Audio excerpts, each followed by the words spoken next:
Bienvenue à bord de l'émission Sonar, le podcast à votre écoute. Ici, je tends l'oreille à celles et ceux qui créent, qui organisent, qui lancent des projets, des idées. Et à chaque épisode, je prends le temps de discuter justement avec ces artistes, ces amis, ces passionnés. N'hésitez pas à retrouver Sonar sur toutes les plateformes. Vous connaissez la chanson YouTube, Spotify, Deezer, etc. Et aujourd'hui, je tends le micro à Rémi Deboulin qui s'apprête à lancer son projet, le guide interactif de la production de l'animation japonaise sur Kickstarter. Sur ce, bonne découverte. Bienvenue, mon cher Rémi. Merci. Comment vas-tu? Eh ben ça va, fatigué par le boulot, mais on continue. Du coup, merci beaucoup d'avoir accepté. Moi ça va bien. Et du coup, merci aussi d'avoir accepté cette interview. Parce que je sais que du coup, avec le projet dont on va parler, tu es assez, assez occupé, parce que c'est un très très gros projet. J'espère que les gens seront chauds à aider, que ce soit même avec des dons ou à partager. Ça ferait plaisir, ouais. Ça me fait plaisir d'être là. Si tu peux un peu te présenter, qui es-tu, d'où viens-tu, pourquoi tu choisis le Japon, c'est... Ouais. Alors, je suis Rémi Demoulin. Je travaille dans l'animation japonaise depuis maintenant plus de 5 ans. Moi, je suis parti au Japon, simplement que, disons qu'il fallait que je change un peu de vie, un renouveau, à un moment où j'étais pas forcément au plus haut dans ma vie, et je devais trouver un endroit qui soit assez éloigné de tout et qui aussi me plaise. Et du coup, comme j'étais assez proche de tout ce qui était culture japonaise, puis que j'avais beaucoup d'attributs dans le dessin, l'animation, etc., je me suis dit, vas-y, je vais partir au Japon. Au moins, je me sentirais peut-être à l'aise.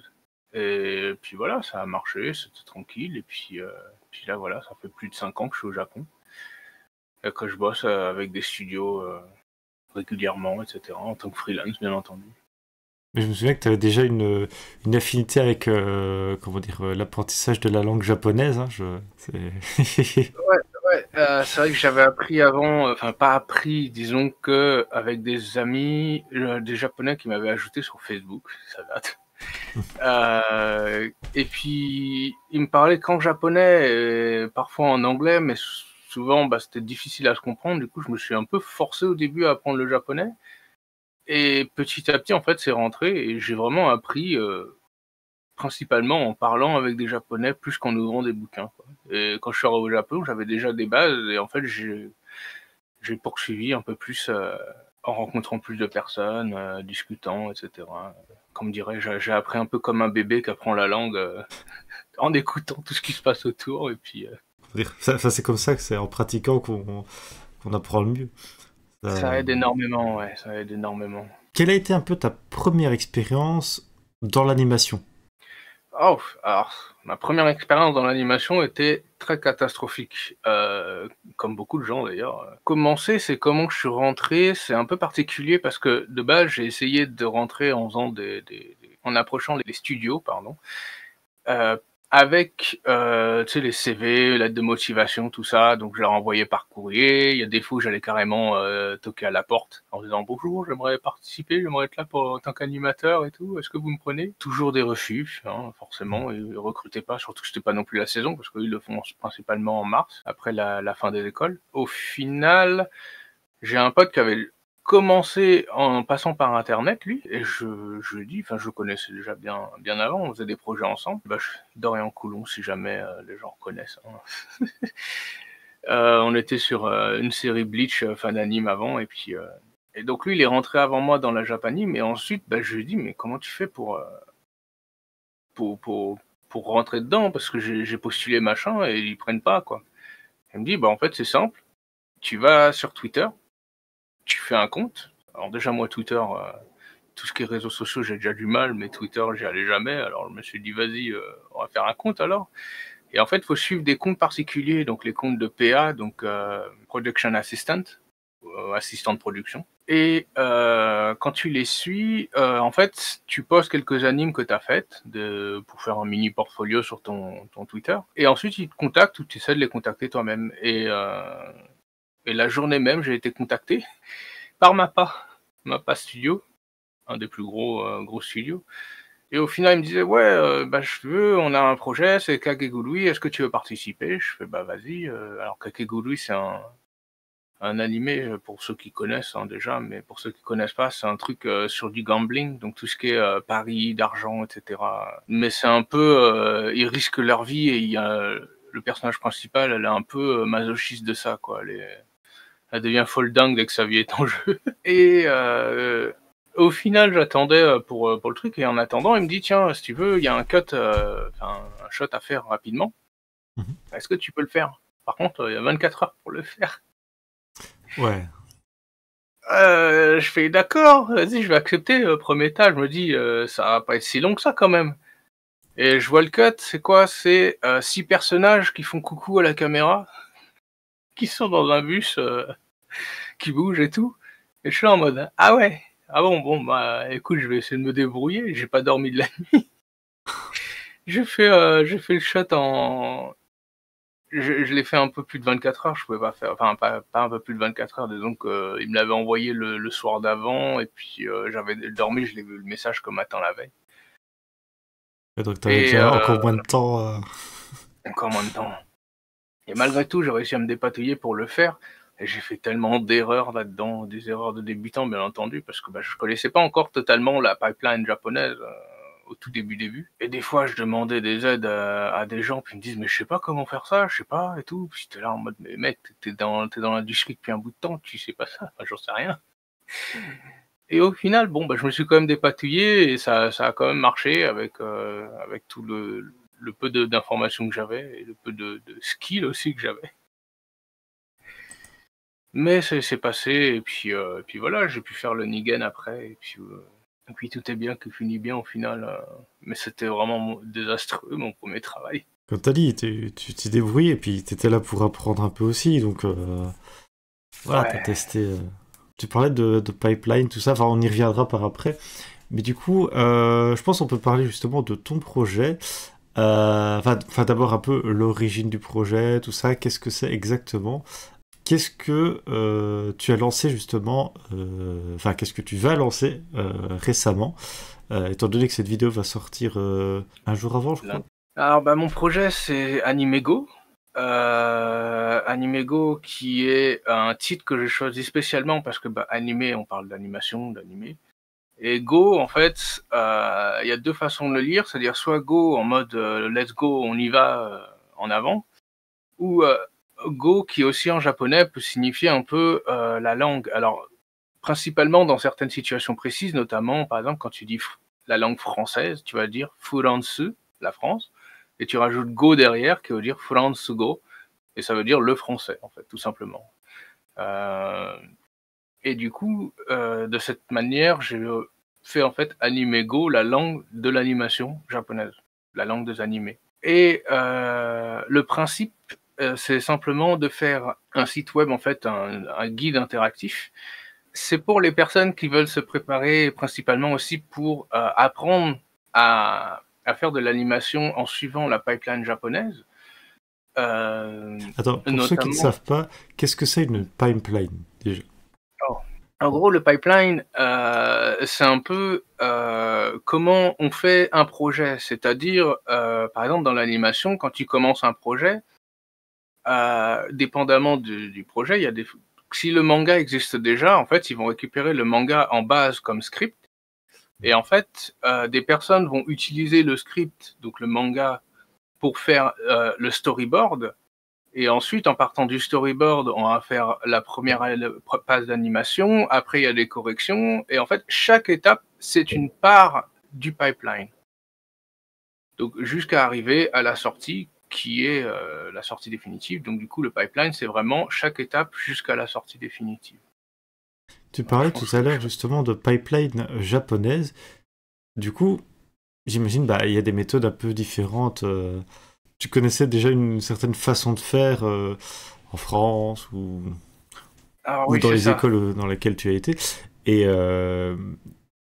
comment dire, est-ce que c'est assez différent? Quelles sont par exemple les différences qu'il y a entre les pipelines japonaises et les pipelines françaises ou... Ouais, c'est vrai que les pipelines sont relativement différentes. Notamment, en fait, par exemple, en France, on aura tendance à avoir, par exemple, un animateur qui sera plus spécialisé. Par exemple, quelqu'un qui va faire que du FX, quelqu'un qui va faire que de l'animation de personnages, d'autres qui vont faire plus de l'animation de décors. Voilà, chacun ont leur rôle attribué et par exemple, s'ils ont un shot, donc juste un petit shot d'animation, ils auront à faire juste cette partie-là jusqu'au clean en général. Tandis qu'au Japon, le pipeline diffère notamment qu'un animateur, lui, il doit être capable de faire tout, c'est-à-dire l'animation du personnage, les FX et le background si nécessaire. Donc, il doit être capable de gérer l'ensemble de l'animation qui va se présenter. Notamment aussi s'il y a des trucs en plus qui doivent être ajoutés au compositing, etc. L'animateur, lui, doit de le noter dans les timesheets. Mais ça, après, c'est l'explication un peu plus précise, etc. que normalement j'apporterai aussi sur le site. Et du coup, petite transition, arrivons du coup sur ton site. Hop, je mettrai évidemment les liens en description. À savoir aussi que tu as un bento, donc sur bento.me/animego. On peut justement retrouver tous tes réseaux, donc le site, le Twitter, le YouTube, l'Instagram, le Discord aussi, si les gens veulent après rejoindre. Mais je remarque aussi donc le Ko-fi.com pour les dons comme Patreon, et aussi donc le fameux Kickstarter du fameux projet. Et mais du coup, j'ai une petite question. À qui c'est adressé? Parce que tu m'as dit, comment dire, que c'était pour tous ceux qui voulaient un peu apprendre. Est-ce que c'est plus pour des débutants, juste des gens qui veulent découvrir, ou parfois ça peut aussi être pour des gens qui, allez, certaines bases par exemple, des gens confirmés ou... En effet, ça permet de toucher tout le monde du fait que quelqu'un qui veuille qui soit déjà par exemple dans l'animation en Europe, etc. et se dit tiens, j'aimerais faire de l'animation japonaise, et ben il aura toutes les informations relatives sur le site, c'est-à-dire qu'il serait capable de s'adapter et de pouvoir changer un peu son propre pipeline ou de s'adapter au pipeline japonais pour participer à des productions japonaises.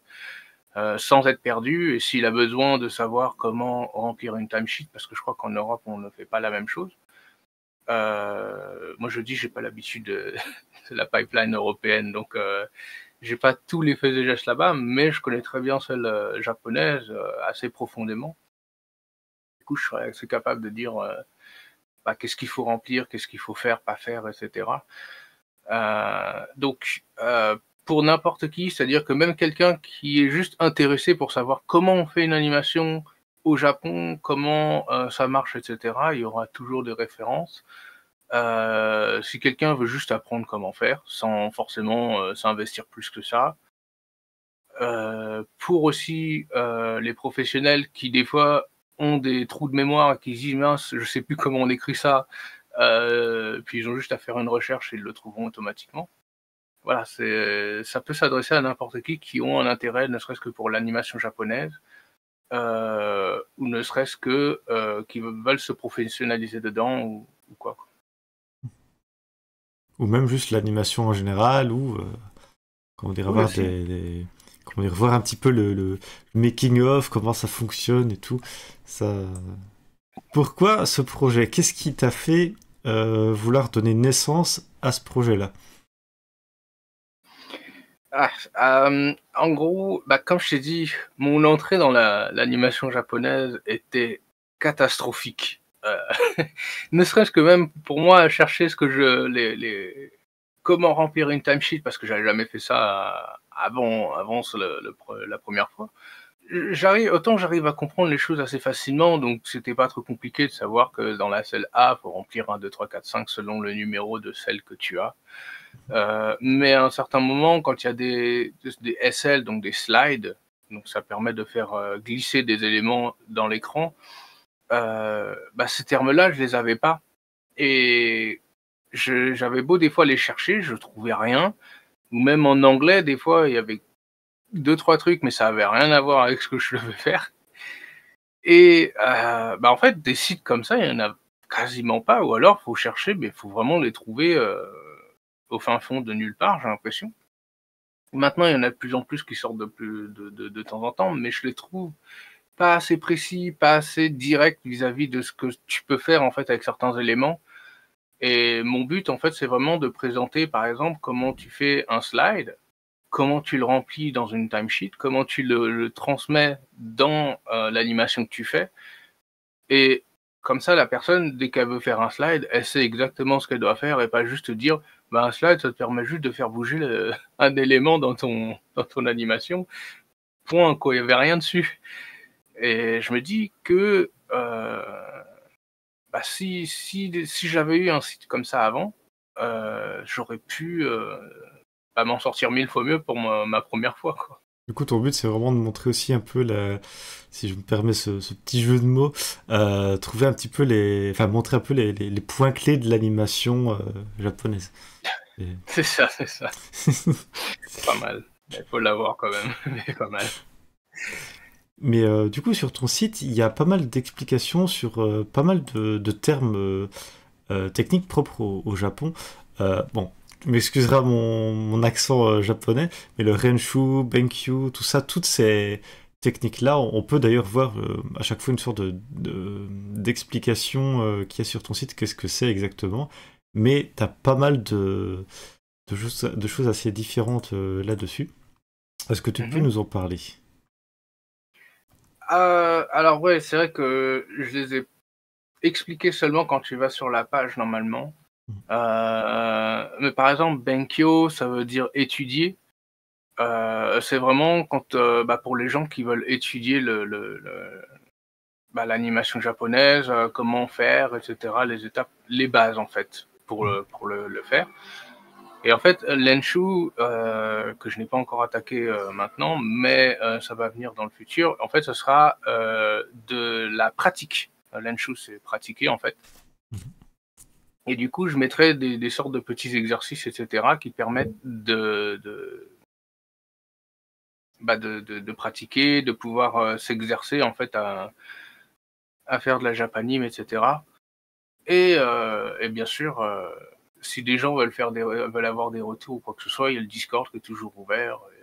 Et j'ai toujours répondu aux gens qui ont besoin de réponses ou quoi que ce soit. Donc, au moins, voilà, si des gens ont des problèmes sur comment faire une animation comme ci, comme ça, etc., il y aura toujours quelqu'un pour répondre aussi. En fait, t'as déjà répondu à des questions plus loin et tout. Je préchote. Bah ouais, sur ton site, on retrouve très souvent le même personnage. Peux-tu nous raconter un petit peu comment dire, sa création? Qui est-elle? D'où vient-elle aussi? Pourquoi Oh là là. ses couleurs aussi? Quel est son nom? Si elle a un nom. Alors, elle s'appelle Rosalie. C'est un personnage, ça fait plus de 15 ans que je bosse dessus, enfin, du moins que je l'ai créé, et elle fait partie d'un univers, on va dire, début de post-apocalyptique, basé sur des infectés, alors c'est pas des zombies, c'est des infectés, bien entendu. Et en fait, ce personnage-là, c'est un peu, comment dire? Je vais pas dire comme ma fille, mais ouais, c'est mon petit bébé. Ça fait longtemps que je l'ai et puis je me suis dit, autant avoir une petite mascotte, autant utiliser un personnage que j'ai depuis longtemps et que j'attribue, voilà. Et ouais, c'est devenu en fait un peu la mascotte du site parce que, je me suis dit: «Voilà, elle représente quand même assez une bonne identité que je cherche à représenter». Elle est pas C'est plutôt mignon, puis ça reste dans la japanimation. Et Mhm. en fait, mon but aussi, c'est que, avec mon projet Hero Sakuga, heu, de faire en fait un animé avec le personnage et l'histoire qui suit, quoi. Donc là, je suis encore dans le script et cetera, j'ai commencé quelques storyboards, mais bon, je suis loin de finir. Mais voilà, ça fait 15 ans que je mûris ce projet déjà, il serait peut-être temps que j'arrive à avancer dedans. Du coup, pour remettre les choses, Donc, Ouais. Hero Sakuga et Animego. Animego fait partie de Hero Sakuga. Hero Sakuga qui est donc le studio, enfin, Ah, la c'est ça. boîte. Alors, Mm. c'est ça. Alors, c'est pas une boîte, c'est pas un studio même. Disons que Hero Sakuga, c'est un peu un petit collectif d'animateurs. Et on veut juste faire de l'animation et s'éclater et donner un peu le meilleur de nous-mêmes, etc., quoi. La passion. D'ailleurs, voilà, la passion avant tout. D'ailleurs, Hero Sakuga, ça veut dire Elevate Realms of Sakuga, qui veut dire un peu élever les royaumes du Sakuga. Alors, Sakuga est un terme assez qu'on utilise plus pour parler d'animation, mais alors Sakuga, ça veut simplement dire euh, créer des images, simplement. Mais dans le terme de l'animation, beaucoup de gens associent le Sakuga à de l'animation très bien rendue, un peu pas suranimé, mais qui pète un peu, tu vois, que ça a du punch, ça a de la vie, quoi. C'est quelque chose de Mm. fort. Et du coup, notre but, c'est vraiment de faire un projet qui se détache un peu de ce qu'on voit un peu de l'animation basique euh, dans les studios d'animation qui font de la télé pour la télé et tout, où les trucs bougent quasiment pas. Mm. Bien sûr, des fois ça bouge, hein, il y a des animateurs très talentueux, bien sûr. Mais là, c'est qu'on veut élever un peu un rang peut-être quasiment film, quoi. Mm. Film d'animation. Mais Mais voilà, d'ailleurs, il y après. a. Oh, non, je t'en prie, je t'en prie.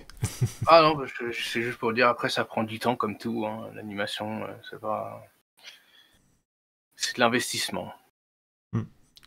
Ah oui, c'est sûr. Mais bah, en même temps, il y a tellement d'étapes aussi, et puis le moment de création, même si c'est parfois quelques secondes, parfois il y a beaucoup d'éléments à rajouter, ou alors penser au cadrage et tout, penser à certains effets ou certains rendus. Enfin, il y a tellement d'étapes à connaître.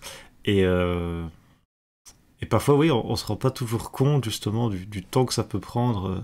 Par exemple, allez, bah, pour parler justement d'un des projets sur lequel tu as travaillé, par exemple, tu as pu travailler pour certaines, certaines personnes. Enfin, je ne sais pas si on peut donner certains noms, par exemple, euh, de, de, de personnalités connues ou d'entreprises ou quoi, pour justement expliquer, par exemple, bah, pour tel projet, ça a mis autant de temps.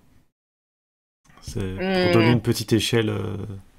Ah si, si, si. Bah après, en général, quand on travaille avec des studios, ils nous laissent un bon délai d'un mois pour faire, on va dire, 1 minute 30 d'animation ou moins. Ça dépend bien sûr des séquences qu'on a. Ça dépend aussi de la difficulté de la séquence.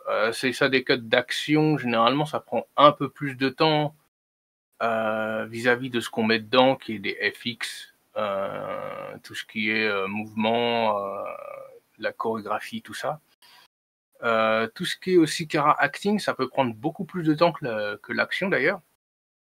Parce que bah, tout ce qui est Kara acting, c'est vraiment le personnage qui bouge, qui fait de. Qu'on ressente qu'il est vivant et pas juste une image fixe. Euh, Pour donner un ordre d'idée, c'est vrai que sur quoi je pourrais parler. Qu'est-ce que j'ai fait récemment qui est déjà sorti, que je fasse pas de bêtises à dire des trucs qui sont pas encore sortis. Bah, il y a un truc qui était sorti. Au pire, on coupera si jamais il y a un souci. C'est ça la particularité de ne pas faire en live, pour le coup, c'est assez sympa aussi. Par exemple, le projet de. Allez, comment c'était déjà d'un certain youtubeur pour un projet de, de- Ah, d'animé ou de Inoxtag. jeu, là. Par exemple. Aussi. Alors, Parce que c'est ça, vrai que j'ai je sais que c'est travaillé. déjà sorti. On a travaillé sur le projet Inoxtag, donc c'était avec Dorian en tant que directeur au début, puis après il y a Julien Cortet qui nous a rejoint. Et donc c'est devenu le directeur principal et Dorian l'assistant directeur.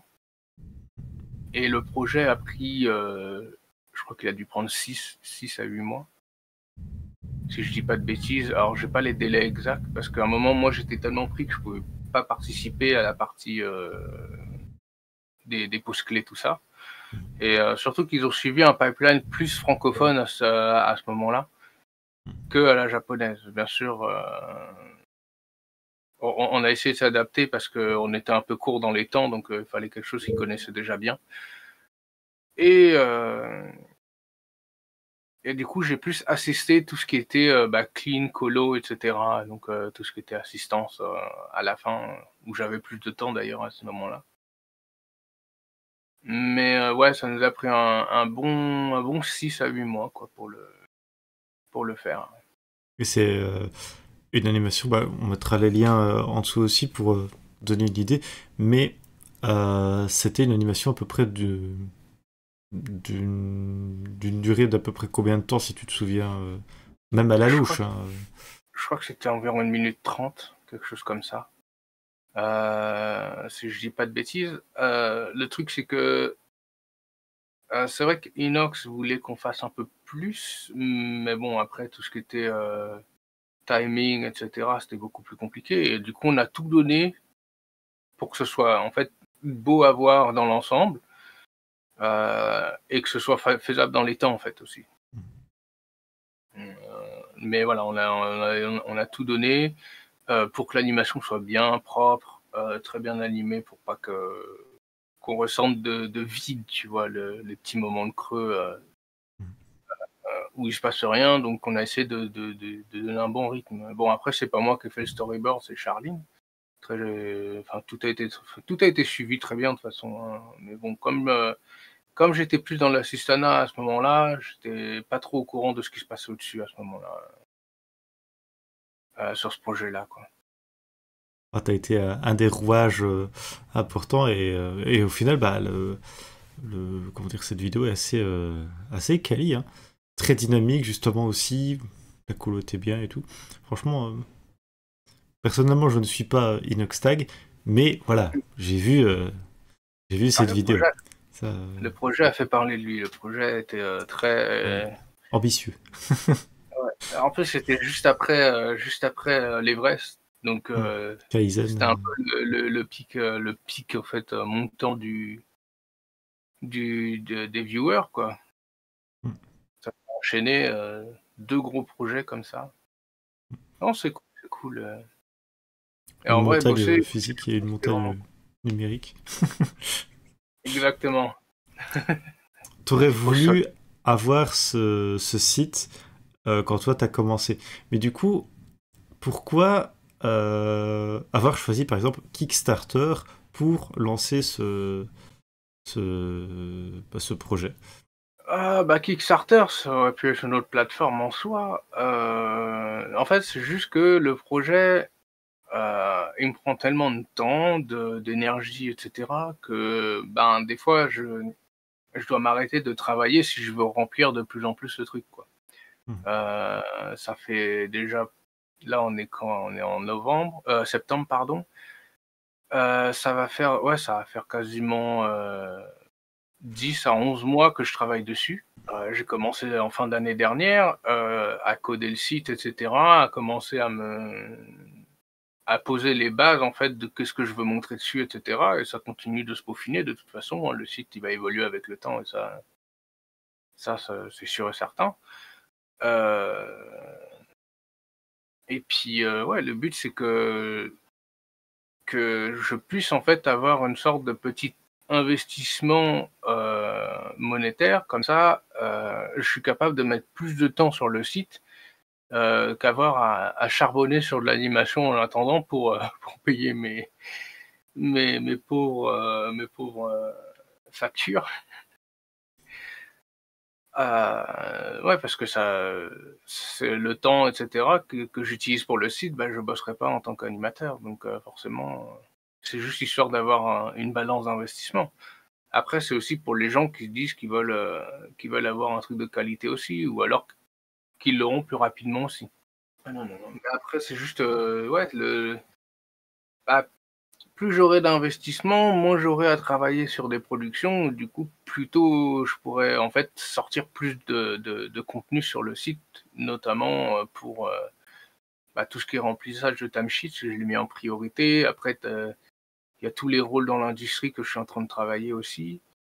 Il y a un glossaire à côté. Enfin voilà, je suis en train de travailler sur vraiment tous les flancs. Et même à moi tout seul, ça devient chaud. Enfin, ça devient quand même difficile. C'est un projet très ambitieux, je dois dire. Bah oui, c'est toi qui code tout, qui fait l'animation, qui gère tout. Le code, Hmm. t'as appris tout ça en autodidacte ou Ah oui. oui, je veux dire. Ouais, j'ai appris ça. Alors, ça fait ça va faire plus de 15-20 ans que j'ai commencé à apprendre le code.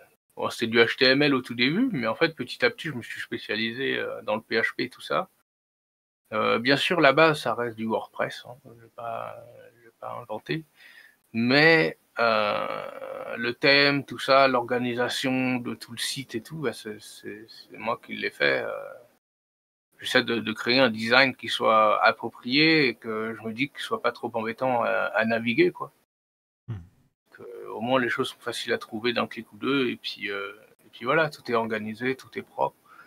Euh, Notamment que si on cherche un terme précis dans la liste des timesheets, de tout ce qui est remplissable dans la timesheet par exemple, il y a juste à taper le terme dans une petite barre de recherche et ça le trouve automatiquement, tout ce qui est relié à ce terme-là. Et du coup, bah, les gens ils peuvent trouver plus facilement ce qu'ils recherchent en deux temps, trois mouvements, quoi. Ou même ce qui ne cherchent pas, s'ils veulent juste découvrir, bah hop, ah bah, je vais commencer par ça, tout ça. Ils peuvent vraiment choisir un peu ce qui les intéresse, voire même du coup rejoindre le Discord ou les réseaux pour voir, comment dire, pour pouvoir échanger aussi. Étant donné que c'est un projet Kickstarter et que tu as déjà, par exemple, Ko-fi, Patreon, etc. Quand le Kickstarter sera fait, les gens pourront faire des dons directement sur le projet, mais le projet, enfin le site, va être en accès libre du coup. C'est ça. Alors le site est complètement gratuit. Il n'y a aucun blocage, rien du tout par rapport au... Même si une personne donne de l'argent ou quoi que ce soit, ça va rien changer vis-à-vis du site. Il aura le même accès que tout le monde. Il aura juste en fait des choses en plus à part. Ah, Les ok. récompenses, etc. de Kickstarter. Et donc chaque niveau ont leur propre lot de récompenses, bien entendu. Si on peut déjà avoir un petite idée de qu'est-ce qu'il y aura. Alors il y a des trucs, par exemple digital wallpaper.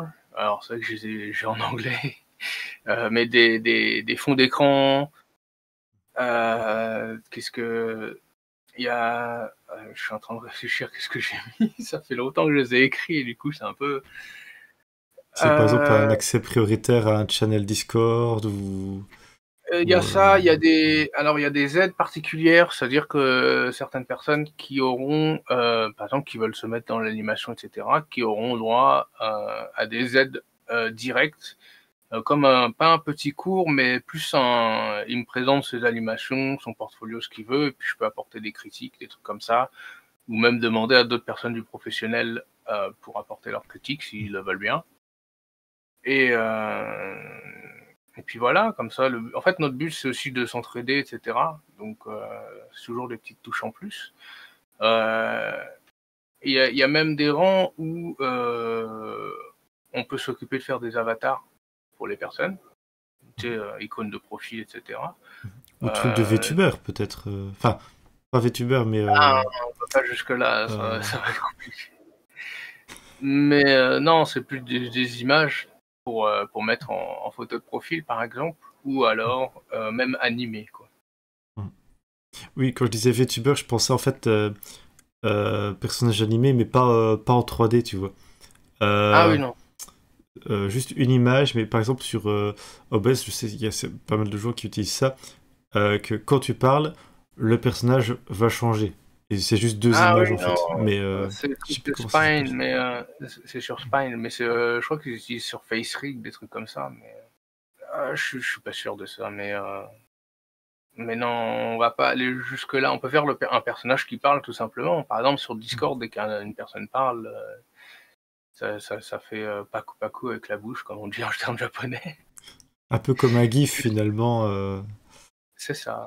Pour revenir sur la question avec Ko-fi, Patreon, etc., est-ce que les gens qui vont faire des dons là-dessus, est-ce que ça pourra aussi aider le projet? Est-ce que, par exemple, les dons qui seront sur Ko-fi, Patreon pourront être transférés à ce projet Hero Sakuga ou Animego?